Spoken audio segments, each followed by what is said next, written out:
Welcome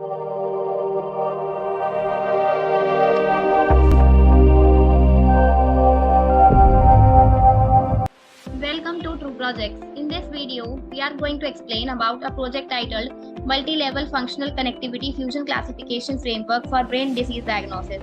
So now coming to the introduction part, the Multi-Level Functional Connectivity Fusion Classification Framework represents a cutting-edge approach in the field of brain disease diagnosis. By seamlessly integrating multiple layers of functional connectivity data from the brain, this innovative framework promises to enhance the accuracy and reliability of diagnostic outcomes.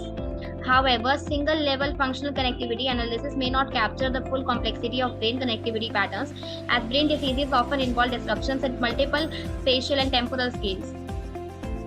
So now coming to the objective part for this project is to develop a robust and sophisticated computation methodology that can effectively amalgamate diverse functional connectivity data sources and levels within the brain. By doing so, it aims to improve the accuracy, sensitivity, and specificity of brain disease diagnosis, enabling early detection and precise characterization of neurological conditions.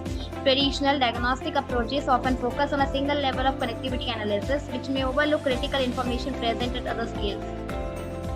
So now coming to the requirements part, here we have two types of requirements: hardware requirements and the second one is software requirements. In hardware requirements, operating system as Windows is required, processor i5 and above, minimum 8 GB of RAM is required, hard disk 20 GB and above. Coming to the software requirements part, Anaconda 3 is required and Visual Studio Community version is required. So now coming to the flow of work, here first we have importing the packages. In the step, essential libraries and modules are imported to enable the execution of various tasks in this project. NumPy, Pandas for data manipulation, sklearn to facilitate machine learning, and Matplotlib and Seaborn for visualization are important. Second, here we have exploring the dataset. This module involves an in-depth exploration of analysis of the dataset. It is designed to gain insights from the data structure and identifying relevant features for this project. So now third, here we have image processing. Image processing includes first is the using image data generator. This involves preparing and augmenting images for deep learning models. It includes subpoints that are rescaling the image, adjusting the image's scale to a standardized format, shared transformation, applying shared transformation to the images, which include the rescaling the images also. Third, here we have zooming the image. Zooming the image includes that is changing the images of the zoom level. Next, here we have horizontal flip. Horizontal flip here tells us about the flipping the images horizontally. Next, here we have reshaping the image. Reshaping the image means altering the image's dimensions to match the model's input requirements. Next, here we have data extraction to train and test set for deep learning. Splitting the dataset into training and testing subsets, which are essential for training and evaluating deep learning models. Next, here we have building the model with TL. It includes MFCNN, that is multi-level functional fusion, constructing a multi-level functional fusion convolutional neural network, in which it is included in the building the model with TL. Second, here which is MCNN. MCNN is used to create a separate multi-channel convolutional neural network. Then we have DNN, which stands for designing a deep neural network, which is a part of the building the model with TL. Then we have MobileNet. MobileNet is used to implement a MobileNet architecture, which is used in this project. Next, here we have training and building the model. Training the deep learning models using the training dataset to create models capable of making predictions. Seventh, here we have image processing. It includes using OpenCV. Employing the OpenCV library for various pages processing tasks. It includes such as reading the image. And reading the image here is for loading an image from the file so that it can read the image by uploading it. Next, here we have resizing the image. Changing the image's dimensions by uploading the image so that it can change the image dimension. Next, here we have converting to image to array. Converting the image into numerical arrays depending on the image of the dimensions we are uploading over there. Next, here we have appending the label to X and Y. Associating labels with processed images.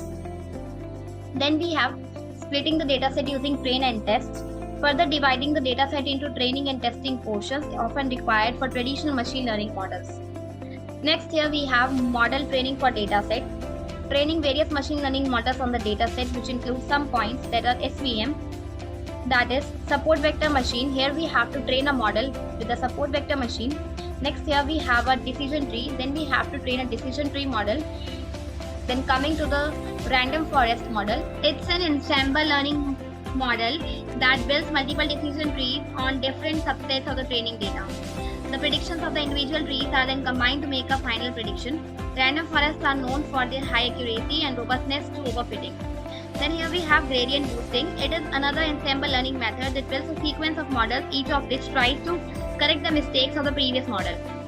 It is often used for regression and classification tasks, and it can be very effective for complex problems. The next here we have KNN, which stands for K-nearest neighbors. It's a non-parametric machine learning algorithm that classifies a new data point by finding the K most similar data points in the training set and then assigning the new data point to the class of the majority of its K neighbors. It is a simple algorithm, but it can be very effective for classification tasks where the data is not linearly separable. The next here we have logistic regression. It's a linear classifier that predicts the probability of a data point belonging to a particular class. It is a popular algorithm for binary classification tasks, but it can be also used for multi-class classification tasks. Then here we have voting classifier. It includes SVC plus RF plus GT. So it is an ensemble learning method that combines the prediction of multiple base classifiers. The voting classifier can be used to improve the accuracy of a machine learning model by reducing the variance of the predictions. So now 10th here we have training the model and building the model, continuing the training process and then assembling the machine learning model. Next here we have Flask framework with SQLite for sign up and sign in, implementing a web application Flask framework using the Flask, and SQLite for user authentication, that is sign up, and for database storage, that is sign in. Next here we have user gives input, allowing the users to provide the input. Typically it is related to the task or the predictions that they want to perform. Next here we have the given input is pre-processed for prediction. So pre-processing the user provided input to prepare it for the prediction by the models for the given input which will be processed. Next here we have trained model is used for prediction for about image. It is used to utilize the previously trained models to make the predictions based on the pre-processed input data for the trained model. The next here we have last one is the final outcome is displayed through front end, presenting the results of the predictions for analysis to the users through the front end of the application, often in a user-friendly format. So now coming to the execution part. To execute the project, first we need to open the code folder. So here you can see that we have a folder which is named as data. It is containing data set over here which is used in this project. Another folder sample which is containing images over here, the sample images, and the folder named as static. This folder consists of files related to CSS, JavaScript and Bootstrap files. And the folder named as templates. This folder contains all the HTML pages which is used in this project. It typically includes files like index.html, about.html, etc., which represent different pages of the website. Next here we have app.py file, which likely contains the information related to the front-end logic. It could include code written in Python that handles server-side operations such as processing user requests, interacting with the database, and generating dynamic content to be rendered in the HTML template. Next here we have this file, which is a Jupyter notebook file which contains a combination of code, graphs and outputs all in one place. It allows the user to write and execute the code in individual cells, making it a popular choice for data science. Next here we have signup.db file, which appears to be the database file which is used to store the information. So now just copy the path from here, open the Anaconda prompt, type the command cd followed by a space, and now just paste the path over here and now hit the enter button. Now type python app.py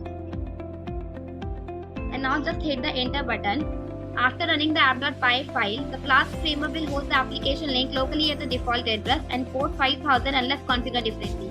So here you can see that the link has been posted over here. Just copy this link and paste it into any of the browser. Here I am using Chrome. Just paste the link and now hit the enter button. Here you can see that this is the home page.